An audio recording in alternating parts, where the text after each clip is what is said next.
말씀의 제목 같이 보도록 하겠습니다. 시작. 가나안의 저주. 기도하겠습니다. 하나님, 오늘도 우리에게 주어진 본문 앞에 나아갑니다. 그러나 하나님, 본문의 글자를 읽는 것이 아니라 그 속에 있는 깊은 우물로 들어가게 하시고, 또 그것이 우리의 삶과 이 시대와 또 이 모든 열방을 향한 아버지의 마음으로 풀어지는 은혜들을 더하여 주시옵소서.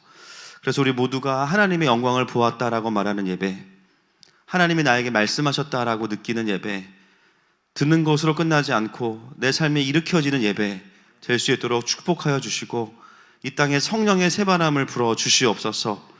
주님께 맡겨드리며 예수님의 이름으로 기도합니다. 아멘. 오늘은 창세기 강의 34번째 시간입니다. 우리가 창세기를 보는 가장 큰 관점이 무엇이냐면, 이 땅에 하나님의 나라가 어떻게 시작되었는가, 그리고 그 하나님의 나라가 왜 무너졌는가, 또 하나님은 그 무너진 하나님의 나라를, 그 하나님의 통치를 어떻게 다시 이 땅에 회복시켜 가시면서 마지막에 완성시켜 가시는지를 창세기를 통해서 우리가 하나하나 보고 있습니다. 9장을 우리가 계속해서 보고 있는데요, 9장의 시작은 무엇이었냐면 하나님께서 노아의 가족과 언약을 맺으시는 것이었죠. 그리고 오늘 우리가 지난주부터 보고 있는 9장의 후반부는 가나안의 저주라는 제목으로 말씀을 나누고 있습니다. 그래서 우리가 지난주에는 노아의 몰락에 대해서, 노아의 타락에 대해서 함께 보았습니다. 아무리 노아라고 해도 하나님의 부르심을 잃어버리면 무너질 수밖에 없는 것 같아요. 그런 모습을 우리가 지난주 본문을 통해서 확인했습니다. 여러분, 모든 그리스도인들은 자신의 삶을 향한 하나님의 부르심과 영광이 있습니다. 아멘이십니까? 그것을 놓치는 순간 우리는 현실의 그 엄청난 파도와 끌어당기는 그 인력 앞에 그냥 끌어당겨져서 표류를 하는 인생이 될 수밖에 없는 거죠. 사단이 우리를 그렇게 그냥 호락호락하게 두지 않습니다. 어떻게 하면 하나님의 백성들이 궤도를 이탈하게 할 것인가, 하나님의 부르심의 영광을 보고 달려가는 것이 아니라 이 땅에서 더 어떻게 하면 잘 살 것인가를 고민하게 할 것인가, 여기에 원수의 고민들이 있죠. 그래서 하나님의 부르심, 하나님과의 친밀함, 하나님의 사명보다는 다른 것들을 추구하게 만드는 것이 그들의 전략입니다.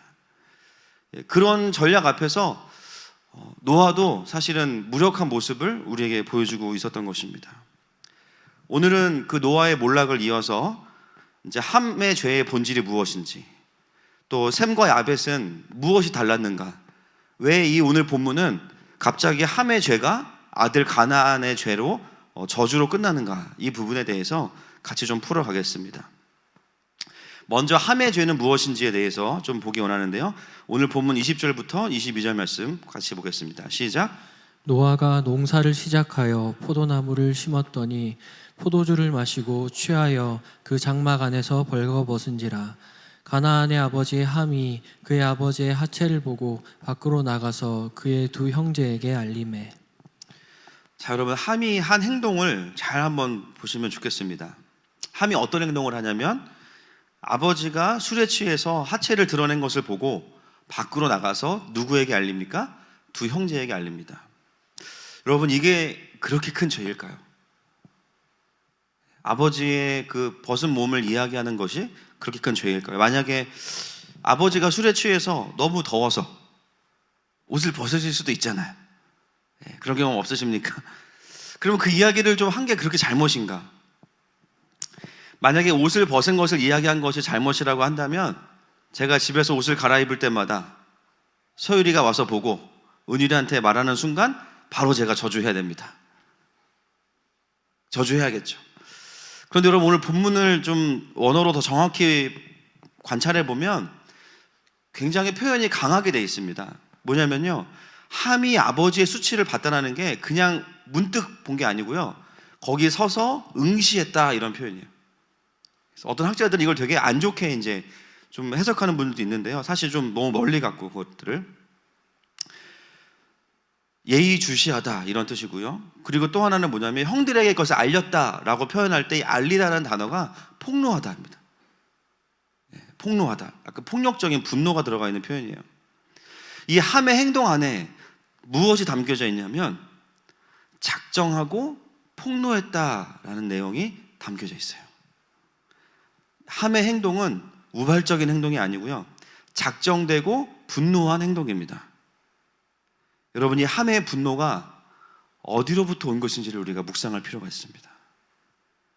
우리가 지난주에 보았지만 우리도 사실 노아에게 굉장히 낙심했죠.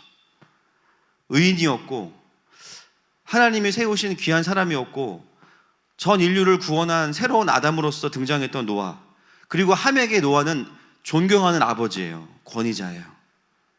근데 그 아버지의 무너짐, 거기서부터 오는 실망과 낙심. 오늘 한 번만 노아가 실수해서 그런 것이겠습니까? 우리가 맥락을 잘 살펴보면 사실 그렇지 않다는 것을 알 수 있습니다. 그동안의 노아의 그 무너지는 모습을 보면서 아들인 함 안에 쌓여왔던 것들이 있어요. 그것이 오늘 이 포도주의 사건으로 터진 겁니다.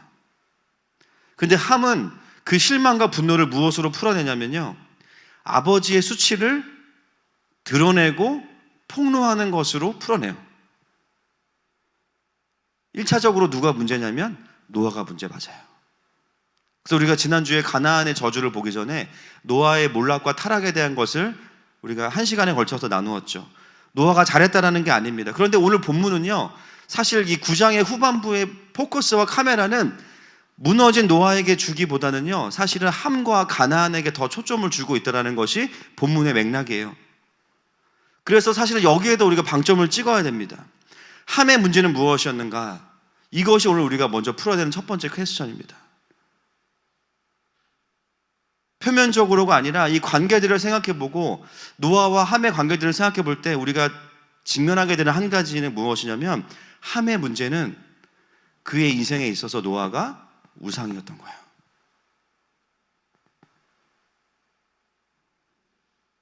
함께 방주를 만들고 함께 하나님을 경험하고 구원을 경험했어요. 하나님의 언약도 함께 받았습니다. 노아와 그의 가족들을 축복하셨으니까 너무 좋았겠죠. 함은 아버지 노아를 통해서 일하시는 하나님만을 본 게 아니라 사실은 노아 자체를 바라보고 의지했던 마음들이 자기가 느끼는 것보다 훨씬 더 강했던 거예요. 그렇기 때문에 그 우상이었던 노아의 무너짐은 함에게는요, 너무나 큰 실망이고 비참함인 거죠. 하나님께 강력하게 붙들려서 쓰임받았던 아버지가 어느 순간 술에 취해서 누운 채로 하체를 드러낸 아버지의 모습을 바라볼 때 그 몇 분의 시간인지는 모르겠지만 함의 마음속에 일었던 그 실망과 그의 반동으로 일어나는 분노, 함에게 그 일은 있어서는 안 되는 일이었던 거죠. 마치 하나님이 그렇게 되어 누워 계신 것처럼 함은 느꼈을 겁니다. 우리가 오늘은 노아가 주인공이 아니고요, 함이 주인공이기 때문에 함의 마음 안으로 들어가야 돼요. 여기서 볼 수 있는 함의 포인트는 뭐냐면, 함은 그동안 자신의 하나님을 만나기보다는 노아의 하나님을 통해서 자신의 하나님을 노아의 하나님으로 여겼던 것입니다. 그래서 노아가 무너지는 순간 함의 하나님도 그 순간 사라지신 거예요. 그리고 그 열매가 뭐냐면, 그 분노를 본문에 나오죠. 누가 이용하냐면요, 사단이 이용해요. 어떻게 알 수 있냐면 창세기 3장 10절과 11절 말씀 보겠습니다. 시작. 이르되 내가 동산에서 하나님의 소리를 듣고 내가 벗었으므로 두려워하여 숨었나이다. 이르시되 누가 너의 벗었음을 내게 알렸느냐? 내가 내게 먹지 말라 명한 그 나무 열매를 내가 먹었느냐? 아멘. 여러분, 9장의 이 노아의 몰락과 가나안의 저주의 본문은 선악과 사건과 정확하게 연결되어 있습니다. 거의 비슷해요. 이 부분도 똑같습니다. 여러분, 아담과 하와가 선악과를 먹고 나서 제일 먼저 깨달은 게 뭐냐면 자신이 벗었다라는 것을 알게 됐거든요. 이게 무엇을 의미하냐면 옷을 안 입고 있다가 아니라 자신의 수치를 본 거예요. 하나님의 임재가 떠나가고 나서 자신의 수치스럽다는 것을 깨닫게 됐는데요, 본문에 보면 하나님이 오셔서 제일 먼저 물어보신 게 뭐예요? 누가 너의 벗었음을 알렸냐는 거죠.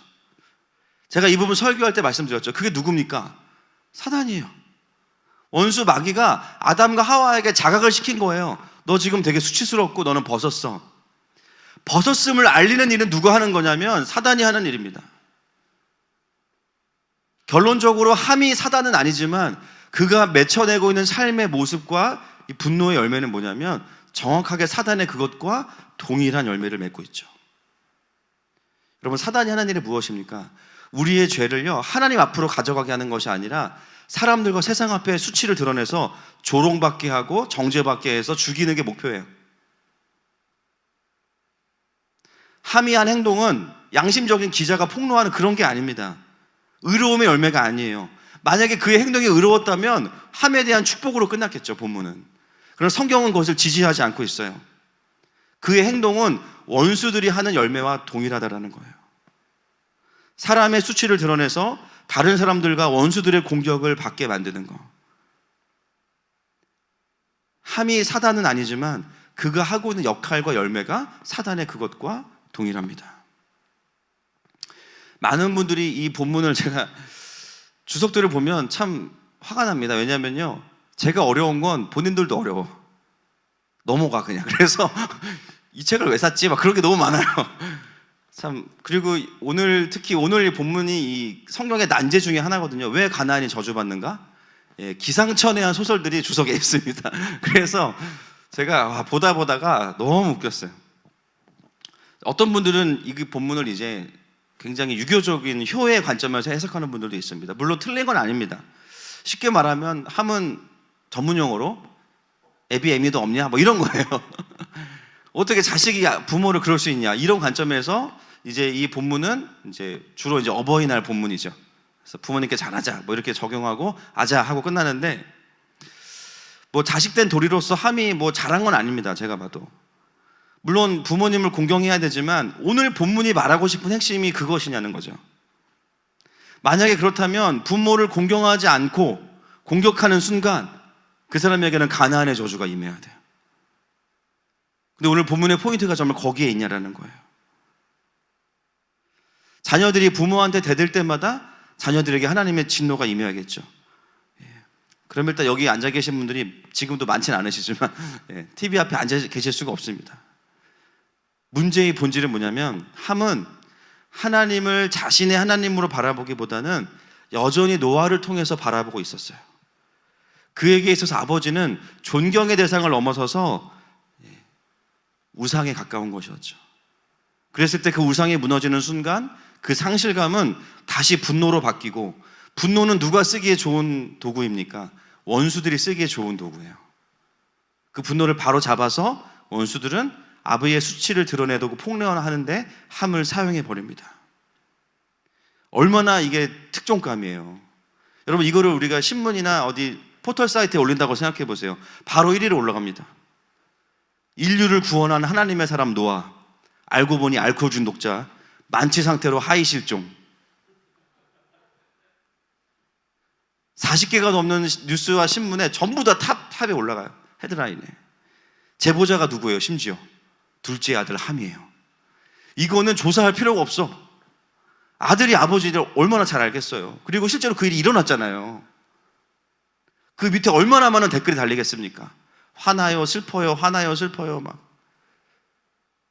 심지어 막 그 밑에 막 다른 댓글들. 우리가 탄 배가 그럼 노아의 방주가 아니었나? 막 이런 달리겠죠. 다 속았어. 제목만으로도 완전히 게임이 끝납니다. 여러분, 이게 왜 위험할까요? 하나님 앞에서 진실하게 기도하면서 울면서 배를 만들던 노아는 그 순간 역사에서 지워져요. 하나님이 노아를 사용해서 일하셨던 구원의 이야기는 어느 순간 부정됩니다.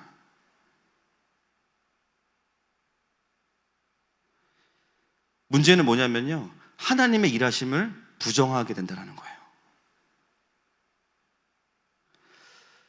지난주에는 노아를 충분히 우리가 보았잖아요. 오늘 봐야 될 것은 뭐냐면 함의 잘못은 노아와 함께 수많은 하나님의 구원의 현장, 일하심의 현장을 보았지만 그러나 하나님을 자기의 하나님으로 만나지 않았다는 거예요.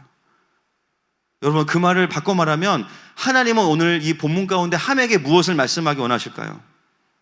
함, 나는 너의 아버지 노아가 아니라 바로 너의 하나님이 되고 싶다. 이제는 아빠가 아니라 내가 너의 하나님이 되고 싶어. 노아의 타락과 몰락을 바라보면서 어느 순간 하나님은 함에게 함의 하나님이 되기를 원하셨던 거죠. 그런데 여전히 그 자리에 누가 있냐면 노아가 있는 거예요. 노아는 사람이거든요. 그 말은 뭐냐면 노아도 은혜가 없으면 바로 폭망입니다. 보셨잖아요. 우리와 동일해요. 하나님은 그 모습이 새롭진 않으신 거예요. 여러분, 우리도 하나님이 없으면 술 취한 노아가 될 수 있습니다. 맞습니까? 하루하루 주시는 은혜가 없으면 똑같아요. 하나님은 그게 새롭거나 놀랍거나 막 상처가 되지 않으시는 거예요. 왜냐하면 너무 알고 계시니까. 하나님이 주목하는 것은 뭐냐면 그 상황을 마주하고 있는 아들 함이었어요. 사실은 노아의 그 무너지는 모습 속에서 함이 자신의 하나님을 만났어야 되는데 하나님께로 가지 못했을 때 그 자리에 거짓 메신저인 원수가 들어와서 바로 그 상황을 왜곡시켜 버립니다. 그 모든 책임을 자기에게 실망을 주었던 노아에게 다 돌려버리고 노아에게 대한 복수심과 적개심 가운데 함을 살게 만들어요. 내가 이렇게 망가진 이유는 나를 실망시킨 아버지 때문이야. 내가 아버지를 얼마나 존경하고 믿었는데 어떻게 그럴 수 있어? 아버지의 수치는 나의 수치가 아닌 거예요. 나의 것으로 가져오지 않는 거예요. 그냥 아버지의 수치인 거예요. 이것이 함의 죄악이 갖고 있는 가장 큰 포인트입니다. 사실 오늘 메시지가요 좀 억울해요. 왜냐하면 어제 밤 11시부터 다시 쓴 메시지입니다. 네, 화요일날 거의 설교 다 써놨는데 밤 11시에 와 퇴근하고 들어왔는데 그때부터 시작돼요. 여호와의 말씀이 임하심에 왜 지금? 제가 최근 한 거의 1년 이상을 이렇게 전날 메시지 거의 바꿔본 적이 없고요. 거의 일주, 2주일 전에 다 나오는데 어제는 도저히 그렇게 안 되더라고요. 지금 거의 뭐 새벽 4시에 자가지고 뭐 주님이 내 안에 내가 주님 안에 거하고 계십니다. 지금. 제가 무슨 설교하는지 모르겠어요 지금. 근데 이 하나님 주시는 마음을 어떻게 제가 풀지 않을 수가 없더라고요. 함의 죄악의 가장 큰 포인트가 이 부분인 거예요. 사실 오늘 본문의 핵심은요 세대의 단절에 대한 메시지입니다. 제가 얼마 전에 저희 아들들이랑 도미노를 이제 만들고 있는데 도미노 여러분 해보셨죠? 피자 말고요. 도미노 이제 해보시면 도미노를 하다가 이제 완성이 되지 않은 채로 잘못 건드리면 큰일 나요. 지금까지 한 게 이제 목사 갈머는 아닌데 도로아미탑을 돼버리거든요. 그래서 이제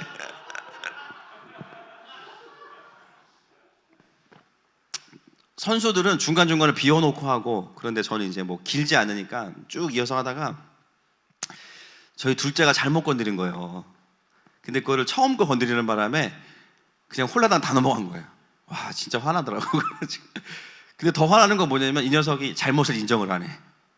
그래서 제가 너무 화나는데 꾹 참고 이제 뭐라 그랬냐면 서율아 진짜 남자는 자기의 잘못을 정직하게 인정할 줄 아는 사람이야. 그랬더니 이제 또 아무 대꾸 없이 넘어갔어요. 그리고 10분 후 다시 이제 도미노를 다 원상복귀시키고 또 하다가 이번엔 제가 실수한 거야. 근데 대박 사건은 뭐냐면 아니 7살짜리가 그 순간 표정이 7살이 아닌 거야. 누가 봐도 이거는 중년이다. 중년의 표정. 부장님 표정으로 저를 비웃으면서 딱 한마디 하더라고. 인정하시지? 딱 이러는 거예요. 진짜 충격이었습니다. 와, 자기 불리한 거 말 안 해. 근데 그걸 알고 있다가 제가 실수하니까 저를 공격하는 데 쓰는 거예요. 인정하시지? 제가 그 순간에 와 깜짝 놀랐어요. 둘째는 하나님을 깊이 만나야 됩니다. 주님의 메신저가 되기를 바라고 있습니다. 이 순간에 내가 화내면 세대가 분열되겠구나 그런 생각이 드는 거예요. 아빠는 자기가 잘못해놓고 왜 인정을 안 해? 이럴 수 있죠. 제가 바로 야 미안하다 또 넘어갔어요. 오늘 함에 대한 이 깊은 묵상들 하면서 함의 세대가 있어요. 함의 세대가 회복돼야 돼요. 근데 그 과정은 대수술이 필요합니다. 1차적으로는 권위자인 노아에게 받은 충격과 상처가 문제겠죠. 그래서 노아가 자신의 죄와 잘못을 인정하고 자녀들 앞에서 용서를 구하는 시간이 반드시 필요해요. 지난 10여 년간 한국교회 안에 내적 치유가 열풍이 아주 불었잖아요. 왜 그 시간들이 필요했겠습니까? 특히나 3040 세대가 그런 어려움과 상처의 시간이 많았어요. 특히나 3040 세대가 그 치유의 시간들을 많이 보냈어요. 근데 돌아보면요, 그 치유의 시간들을 보냈던 함의 세대가 오늘 우리가 찬양한 대로 정말 하나님께서 세우신 이 땅을 세우는 군대로 일어나고 있는가? 라는 질문 앞에 보면 개개인적으로는 좀 온도차가 있을 수 있지만 충분하지 않다고 봅니다. 여전히 무기력하고 여전히 함의 모습으로 살고 있어요.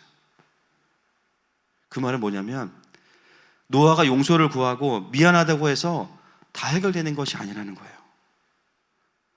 마음은 좀 풀릴 수 있겠죠. 저도 목사로서 제일 많이 하는 게 용서를 구하는 일이에요. 때로는 제가 한 일, 때로는 제가 아니라 다른 목사님께 받은 상처 때문에 힘들어하는 분들에게 대신 사과하고 용서하고 앞으로도 할 겁니다. 그런데 그것만으로 함의 세대가 일어나진 않더라고요. 왜냐하면 함 스스로도 돌이켜야 되는 부분이 있기 때문이에요. 권위자는 나에게 상처 준 자고 나는 상처받은 자로 끝나지 않아요. 상처는 반드시 죄와 연결되고요, 묶임으로 갑니다. 거기 뭐냐면 내가 선택한 메시지도 있다는 거예요. 내가 원수의 메시지를 붙잡은 부분도 있다는 거죠. 함이 인정해야 되는 첫 번째가 뭡니까? 아버지 노아가 자신에게 하나님보다 우상이었던 것을 인정해야 됩니다. 그리고 그 우상이 무너졌을 때 하나님의 음성을 듣고 하나님을 바라본 게 아니라 원수의 거짓 메시지에 마음을 빼앗기고 그것을 붙잡은 나의 선택, 그것을 자각하고 돌이킴이 있어야 돼요. 그 다음은 뭘까요? 다시 나를 기다리시는 하나님 앞으로 돌아가야 됩니다. 여러분, 그러면 어떤 상태가 되는지 아십니까? 많은 분들이 어떤 상태로 살아가냐면요, 사람 의지하지 말라고, 아무도 의지하지 말라고, 주님만 의지하라고. 근데 그렇게 말하는 그 마음속에 굉장히 냉소가 있고요, 굉장히 시니컬함이 있어요. 그러면 여러분, 그거는요, 그 상황을 초연해 있는 자유한 상태는 아닌 거예요. 상태가 안 좋은 거예요, 사실은. 여러분, 진짜 사람에게 자유해지고 진짜 하나님을 보는 사람들은 어떤 상태냐면 사람에 대한 기대가 사라지지 않습니다. 할렐루야. 어떻게 되냐면, 회복되면 어떻게 되냐면요, 하나님은 어떤 사람이든지 사용하실 수 있다는 기대감이 있어요. 그게 진짜 회복된 상태의 지점에 있는 사람들의 건강한 모습이에요. 어떤 분들은 전에 목회자한테 상처받았다 그러면서 이후에 만나는 목회자들마다 일부러 공격하는 분들이 있어요. 나는 목사 필요 없다, 하나님만 믿는다. 제가 그런 분들에게 드리는 가장 큰 메시지가 뭔지 아십니까? 당신이야말로 건강한 목사가 필요합니다. 그런 분들이 보면 모든 교회에서 가장 목사님이 신경들을 많이 써요. 보면 본인이 하는 말과 반대된 케어를 받고 있어. 나는 하나님만 믿어. 아니라니까요. 정말 목회자에 대한 상처로부터 회복된 사람의 증거는 뭐냐면 또 다른 하나님의 목회자들을 통해서 하나님은 일하실 수 있다. 거기까지 가야 진짜 회복된 거예요. 어떤 분들은 이전에 섬겼던 교회에서 받은 상처 때문에 교회는 필요 없어, 죄인들의 모임이야. 맞는 말이지. 그런데 마음은 굉장히 시니컬하고 냉소적이야. 그냥 각자가 자기 신앙생활 잘하면 돼, 모이지 마. 아직 회복이 덜 되신 거예요. 죄송하지만. 여러분, 교회는 여전히 공사 중이고 부족하지만 중요한 거 뭐냐면요, 하나님은 여전히 교회를 통해서 일하십니다. 그러면 교회를 통해서 일하실 하나님을 향한 기대감과 그 하나님이 쓰시는 부족하지만 하나님이 쓰시기에 충분한 교회 공동체를 기대하는 것은 당연한 거예요. 할렐루야. 여러분, 하나님은 우리가 신뢰했던 누군가의 낙심과 실패로 인해서 영적인 냉소나 시니컬 가운데 살아가는 것을 원하지를 않으세요. 그걸 원하는 것은 원수 마귀뿐입니다. 그런 메시지를 말하지만 그러나 그 마음은 굉장히 침체되어 있는 상태, 성숙하거나 초연한 상태가 아니에요. 여전히 회복이 필요한 상태에 계신 겁니다.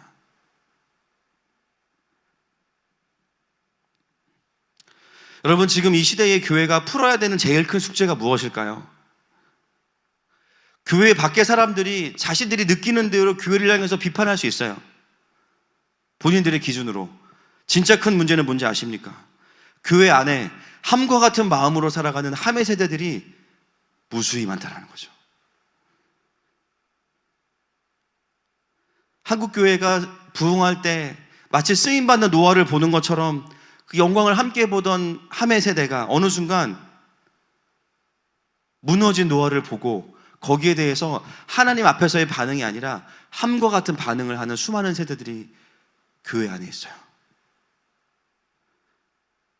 반드시 그런 마음을 가지고 살아가는 형제와 자매들을 만나보면 큰 사건이라기보다는 자신의 가정을 돌보지 않았던 아버지에 대한 원망과 분노, 너무 권위적이고 그러면서 모순적이었던 아버지에 대한 분노, 또 비인격적이었던 목회자, 본인이 느끼기에 미성숙하다고 느꼈던 교회의 공동체에서 받은 상처의 문제들,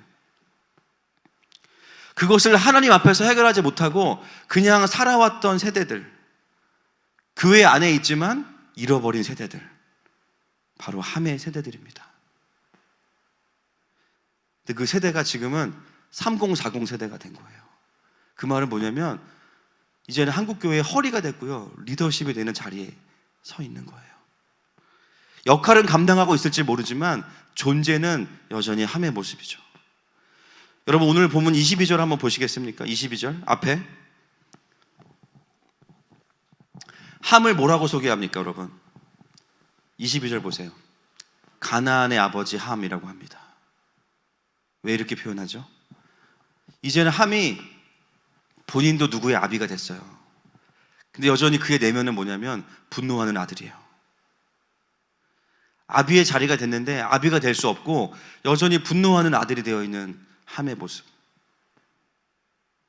교회를 향해서, 아버지를 향해서, 권위자들을 향해서 계속해서 쓴 마음과 기대 없음으로 살아가는 수많은 함의 세대들. 결국은 하나님을 향해서도요, 전심으로 반응하기가 선뜻 두려워요. 그것이 함의 세대의 특징입니다. 하나님이 필요하고 하나님을 사랑하지만 하나님이 다시 일하실 것을 기대하기는 정말 어려운 세대. 누구보다 교회를 가장 잘 알기 때문에 그 교회의 수치와 죄성만 콕 찔러서 교회를 아프게 할 수 있는 세대가 또 함의 세대죠. 지난 시간들 한국교회의 수치와 죄를 드러낸 일들을 보십시오. 교회를 전혀 모르는 사람들이 그러는 게 아니었어요. 어떤 목사님의 아들들이었고 어떤 장로님의 아들들이었고 모태신앙이었던 사람들입니다. 그들이 교회의 수치와 무너짐을 보고 분노했던 함의 세대로 일어났던 것이죠. 물론 교회 안에 인정해야 되는 교회의 타락과 무너짐과 죄악이 있습니다. 근데 우리가 돌아볼 것은 뭐냐면 그 지난 10년간의 수많은 드러났던 일들의 열매들을 봐야 돼요. 정말 그것들이 복음으로 건강하게 하나님 앞에서 해결되고 다루어졌는가? 교회들에게 어떤 스캔들의 문제가 터지고 단체의 문제가 터지면 어떤 일이 벌어집니까? 복음으로 해결되는 게 아니고요, 그냥 교회가 깨져요. 단체가 사라지고요, 거기서 열심히 헌신했던 사람들, 내가 무엇을 위해 헌신했지? 어떻게 됩니까? 그 상실감이 분노로 바뀝니다. 누구보다 충성스럽게 열심히 섬겼던 자들이요, 교회를 대적하는 자로 일어나서 다시 교회를 공격하기 시작한 일들이 지난 10년 넘게 교회 안에 있었던 거예요. 누군가는 가나안 성도가 되고 누군가는 하나님을 떠나고 누군가는 교회를 공격하고, 여러분, 이게 정말 건강한 어둠이 드러난 회개의 열매로 보이십니까? 이것은 회개의 열매가 아니고 폭로의 열매입니다. 함의 모습과 동일해요. 그게 지금 우리가 마주하고 있는 한국 교회의 현실입니다.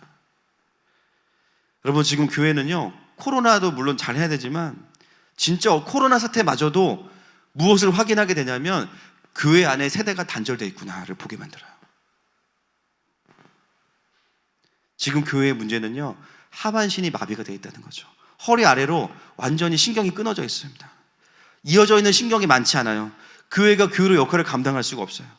근데 그 일을, 그 사역 가운데 있는 자는 누구냐? 그 외부의 사람들이 아니라 함의 세대. 왜 함의 잘못과 가나안의 잘못이 연결될까요? 제가 정말 그 읽었던 주석 중에 가장 웃겼던 거, 제가 한 30분 동안 너무 웃겼어요. 노아가 왜 술을 먹었겠냐? 그 뒤에 나오는 축복과 저주를 봐라. 이미 하나님이 말씀하셨기 때문에 속상했다. 이게 주석에 나와 있습니다. 굉장히 유명한 주석에. 야, 이렇게도 해석할 수 있구나. 그렇지 않습니다.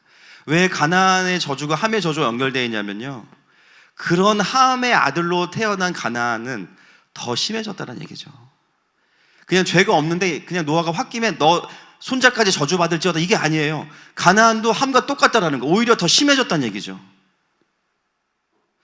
함의 세대를 돌이켜내지 못하고 살려내지 못하면 거기서 끝나는 게 아니라 그 자녀들은 반드시 가나안의 세대가 된다는 거예요.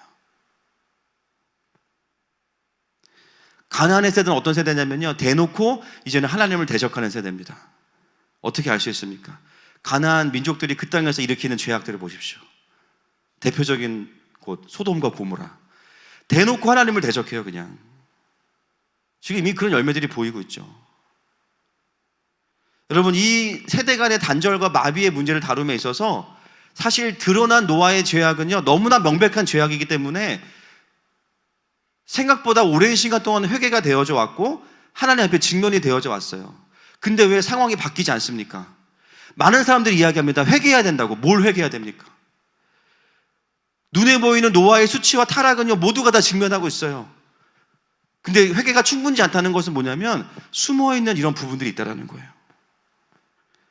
즉 함의 입장에서도 돌이켜야 되는 부분이 있다는 겁니다. 그래야 이 땅의 치유와 회개가 완성이 되는 거죠. 결국은 함의 세대가 노아의 하나님이 아니라 다시 나의 하나님을 만나야 됩니다. 여러분, 하나님은 여전히 하나님의 일을 하고 계십니다. 요즘에 제가 본당 와서 기도할 때요, 하나님 살려주세요 이런 기도 안 해요, 사실.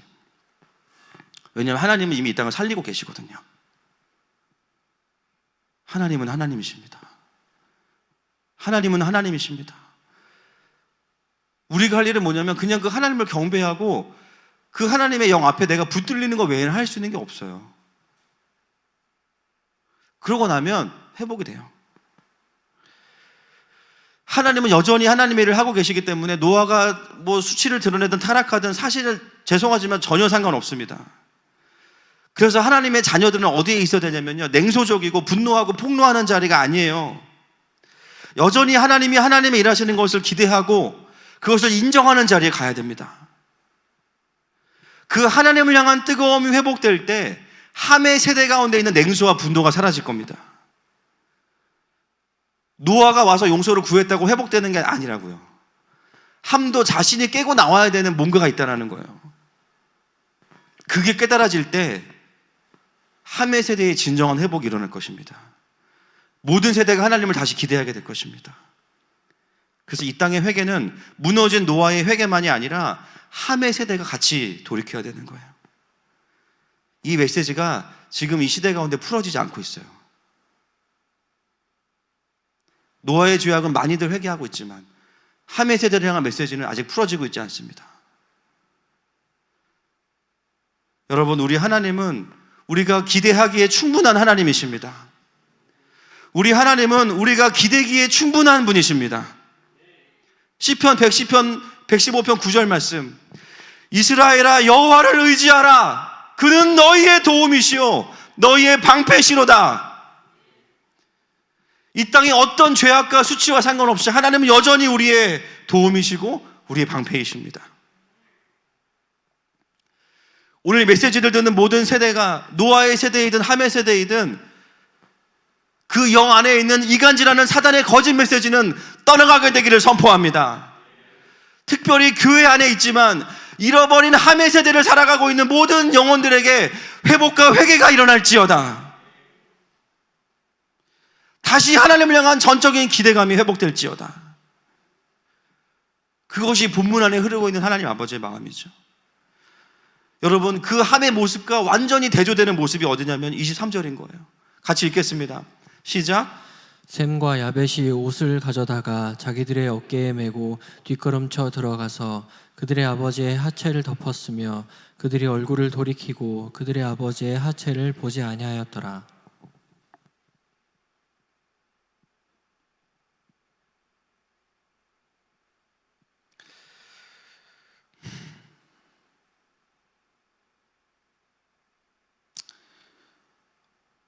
또 다른 두 아들 셈과 야벳은 그 소식을 듣자마자 다르게 행동하죠.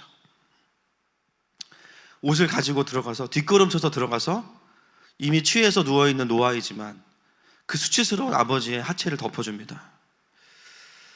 여러분, 이 두 형제가 보고 있는 노아는 함이 봤던 노아와 다른 노아일까요? 똑같습니다. 다르지 않아요. 같은 아버지예요. 그런데 이 두 형제는 그 무너져 있는 아버지만 본 게 아니에요. 어쩌면 셈은 장자이기 때문에 더 많이 아빠의 수치와 죄악을 봤을 수 있어요. 그런데 왜 함과는 다른 반응을 보일까요? 셈과 야벳이 보이는 반응은 누구의 모습과 닮아 있습니까? 창세기 3장 21절 시작. 여호와 하나님이 아담과 그의 아내를 위하여 가죽 옷을 지어 입히시니라. 누구와 닮았죠? 하나님과 닮았습니다. 여호와 하나님. 오늘 본문이 드러나는 것은 셈과 야벳이 효자다가 아니에요. 물론 효자 맞지만 셈과 야벳은 어느 순간일지는 몰라요. 그러나 어느 순간 노아의 연약함과 수치를 보다가 그것을 넘어서서 노아를 노아되게 하셨던 하나님을 보게 된 시간이 분명히 있었을 거예요. 그러지 않고서는 아비의 수치와 이 어려움을 받아낼 수 없거든요. 처음에도 셈도 함과 똑같은 마음이 들었을 거예요. 아빠를 보면서 실망하고 낙심하고. 그러나 셈과 야벳은 그 상태로 있지 않습니다. 그것은 뭐냐면 언제인지는 모르지만 노아를 넘어서서 노아를 사용하셨던 하나님을 바라보고 그 하나님의 마음으로, 참 말이 안 돼요, 육신의 아버지를 아들로 보고 있는 거죠.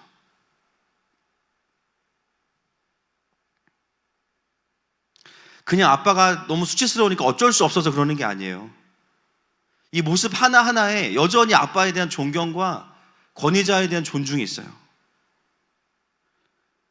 하나님 아버지의 마음으로 육신의 아버지의 연약함을 가려내는 자들이 바로 이어서 셈과 야벳입니다. 여러분, 하나님을 경험한 자녀들은 육신의 부모를 품을 수 있습니다. 그냥 상황에 밀려서 아빠가 뭔가 무능하고 아빠가 뭔가 권위적이어서 내가 아빠를 사랑해야지 막 애쓰고 이런 게 아니라 하나님을 깊이 경험하고 나면요, 희한하게 육신의 부모님도 아빠는 아들로 볼 수 있고요, 엄마는 딸로 볼 수 있는 거예요. 하나님을 깊이 경험하고 나면 육신의 아버지를 힘들고 고되게 살아온 하나님의 자녀로 보게 돼요. 그러면요, 내가 품는 게 아니라 내 안에 아버지께서 내 아빠를 품게 만드시는 거예요. 그러면 수치를 가려주는 게 어렵지 않아요. 그 아빠는 분노와 폭로의 대상이 아니라 그냥 그 연약함을 내가 함께 짊어져 주는 거죠. 왜냐하면 그 수치를 나의 수치로 동일시 여기기 때문에. 엄마가 살아왔던 인생을 그냥 바라보면서 하나님의 마음으로 보면 그냥 외롭고 고되게 살아왔던 딸로 보이는 거예요. 그러면 아들로서 딸로서가 아니라 하나님의 마음으로 엄마의 존재를 받아낼 수 있는 거죠. 어떻게 그게 가능합니까? 우리가 수치 가운데 거할 때 하나님께서 오셔서 우리를 덮어주셨기 때문이에요. 근데 그 옷이 뭐냐면 자기 아들의 가죽이에요. 거적대기가 아니라 자기가 가장 사랑하는 예수 그리스도, 그분을 죽이셔서 우리의 수치, 그냥 심판받아도 되는데 우리의 수치를 덮으신 거죠. 그걸 경험한 사람은 할 수 있는 거예요. 이건 당위성이 아닙니다. 존재 안에 복음이 풀어지면 그게 되는 거예요. 그냥 때로는 내가 품어야 되고 기다려야 될 사람이 육신의 부모일지라도 놀랍게도 오늘 본문은 우리에게 하나님 아버지를 아는 자들은 그것이 가능하다고 이야기하고 있습니다. 여러분, 오늘 노아가 술이 깨고 나서 말은 안 했지만 얼마나 민망했을까요? 그리고 한편으로는 셈과 야벳에게 얼마나 고마웠을까요? 그리고 함은 뭐 무조건 미웠을까요? 그렇지 않을 거예요. 뭐 고맙다 이런 표현은 없지만 오늘 본문 후반부에 드러나는 노아를 보시면요, 어떤 노아냐면 예언하는 노아입니다. 그 뭐냐면 권세가 회복된 노아예요. 그게 무엇을 의미합니까? 셈과 야벳이 노아의 권위를 다시 세워준 거죠. 여러분, 저는 우리 모든 자녀 세대들을 도전하기 원합니다.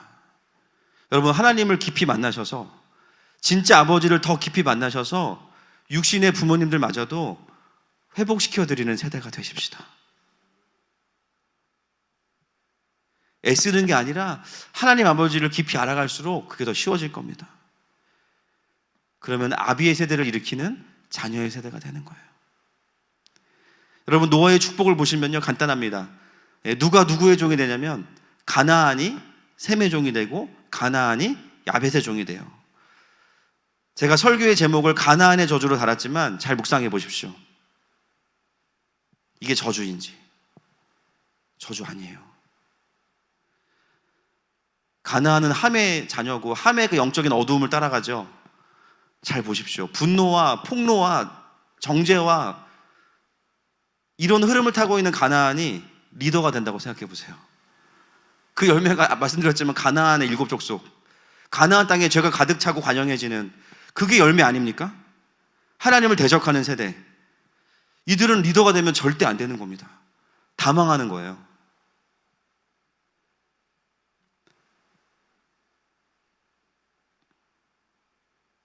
하나님의 통치를 거부하는 자들을 리더로 세우시지 않는 거죠. 그 이유는 하나님이 화나서가 아닙니다. 노아가 술이 깨서 홧김에가 아니에요. 그들이 리더가 되면 가나안에게도 저주가 됩니다. 노아의 예언은, 선포는 잘 묵상해 보면요, 사실은 모두를 향한 축복이에요. 셈과 야벳에게도 축복이지만 죄에 묶여서 죄에 잡혀서 살아가는 가나안도 그들이 셈과 야벳의 지배를 받는다는 것은 뭐냐면요, 결국은 하나님의 통치를 받는 백성의 통치를 받는 거기 때문에 가나안도 하나님의 통치를 받게 된다는 거예요. 할렐루야. 이 노아의 예언 속에는 잃어버린 아들 함과 가나안에 대한 하나님의 통치의 선포도 있는 겁니다. 여러분, 우리가 죄 가운데 거하면서 정신 차리지 못할 때 우리 주변에 어떤 사람이 있어야 될까요? 위로해 주는 사람도 필요하지만요, 진리를 말해주는 사람도 있어야 돼요. 야, 너 그거 아니야. 영적인 등짝 스매싱. 정확하게 말해주는 거. 돌려서 말하지 말고, 너 지금 그 삶의 자세가 아니야. 그 태도 아니야. 내가 넘어졌을 때 일으켜줄 자가 없다는 것 자체가 뭡니까? 하나님이 화가 됐다고 말씀하시죠. 여러분, 그런 사람이 있다는 건 축복입니다. 함에게 셈이 있고요, 동생인 야벳이 있어요. 나에게 영적인 진리를 말해줄 수 있는 형이 있고요, 동생이 있어요. 정지하려고 말하는 게 아니라 그것이 하나님의 진리의 포인트가 아니기 때문에 거기가 아니라는 거예요. 함은 누구보다 축복받은 사람이죠. 그런 형과 동생이 있으니까. 여러분, 그게 교회이고 그게 공동체입니다. 2주 동안 봤던 가나안의 저주를 좀 정리를 하려고 합니다. 제가 말씀을 준비하면서 보니까 제가 이런 설교를 할 수 있는 이유가 뭘까? 제 출신도 함의 세대이기 때문이죠. 누구보다 함을 잘 알고, 저는 함 중에 함, 모함이었습니다. 심지어 항공대 나와서 항공모함이에요, 저는. 술에 취한 노아를 누구보다 잘 폭로하고 어떻게 하면 이 노아가 더 무너지게 할 수 있을지를 너무 잘 할 수 있는 사람. 제가 오늘 말씀 준비하면서 하나님이 제가 한 기도가 떠오르게 하셨어요. 그 기도는 제가 한 기도는 아니었고요, 제가 신대원을 가기로 결심하게 된 몇 가지 이제 사인들이 있는데, 그 중에 하나가 뭐냐면, 제가 섬기던 그 선교단체의 원로 간사님께서 저희 간사진들 섬기러 오셨다가 한 명 한 명 이제 기도를 해주셨는데, 그 기도가 문득 떠오르더라고요. 그 기도가 뭐였냐면, 그때도 배 이야기였어요. 큰 배가 보인다. 큰 항공모함이 보이는데, 정확하네요. 항공모함이 보이는데 그 배에 무기가 없다. 제가 그 얘기를 듣고 나한테 말씀이 없구나 를 깨달았어요. 하트가 있는데 말씀은 없구나. 그게 그 당시 저의 상태였거든요.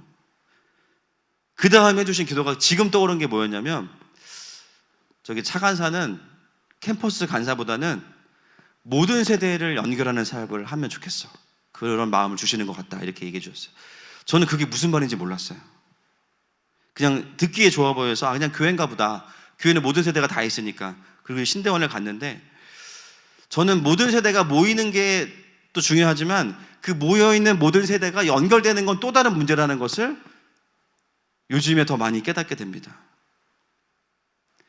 세대 간에 그 세대가 연결되려면 죄로 인한 상함과 치유가 필요하고요. 상함이 치유가 필요하고요. 그 다음에 뭐가 필요하냐? 그 사이에 사단이 곳곳에 박아놓은 거짓 메시지들, 수치를 폭로하고 드러내게 만드는, 왜곡시키고, 그래서 샘과 야벳으로 살아야 되는 자들을 함으로 살게 만드는 이 진리의 싸움도 해야 되는 거죠. 안 그래도 11시부터 설교 준비하고 새벽 4시에 피곤한데 이 사역은 더 피곤한 사역인 것 같아요. 모든 세대가 다 일어나면 좋겠지만 그것보다는 이 진리의 메시지가 드러나는 세대들이 일어날 것입니다. 지금 코로나로 인해서 교회가 세상에 대처하는 모습 속에서 저는요, 코로나에 대한 안타까움도 크지만 사실 교회 안에 이 세대 간의 단절이 더 가슴이 아파요. 서로가 옳은 말 하는 거, 노아의 세대와 함의 세대가 옳은 말 하는 것 같지만 결국은 뭐냐면요, 함의 세대는 노아의 세대에 대한 실망을 분노와 복수로 갚아주고 있는 거거든요. 명분이라는 이름으로. 노아의 세대는 자신들의 잘못을 인정하지 않고 권위로 누르려고 하니까 이 세대의 단절이 더 커지기 시작해요. 여러분, 코로나가 끝난다고 해도 어쩌면 세대 간의 영적인 단절이 이 시기에 더 깊어질 수 있어요. 그게 더 위험합니다. 그걸 누가 하고 있어요? 원수 사단이 하고 있는 거예요. 오늘 우리가 함께 선포하고 싸워야 되는 전선이 바로 여기에 있습니다. 이 부분이 전혀 가려져 있어요. 풀어지지 않고 있었어요. 여러분, 이 땅은 누가 리더가 되냐면요, 수치를 덮어주는 샘과 야벳이 리더가 돼요. 당장 세상은 수치를 폭로하는 자들이 리더가 될 것 같은데 하나님 그렇게 두시지 않아요. 그들은 오히려 수치를 덮는 자들에게 종이 되게 하십니다. 그게 하나님 나라의 원리예요. 우리의 영원한 샘과 야벳이 되신 예수 그리스도, 할렐루야. 그분을 경험한 자들은 이 땅의 교회들의 죄와 수치를 더 이상 손가락질하기보다는 나의 죄악으로 회개하고 민망히 여기는 거죠. 왜냐하면 그게 아버지의 문제가 아니고 내 문제니까. 빨리 해결하고 싶은 거예요. 원수 앞에 드러내서 온갖 조롱과 고소를 당하게 하는 게 아니라 십자가의 보혈을 덮고 회개하고 돌이켜서 하나님 앞으로 가게 하는 자들이 샘과 야벳의 세대입니다.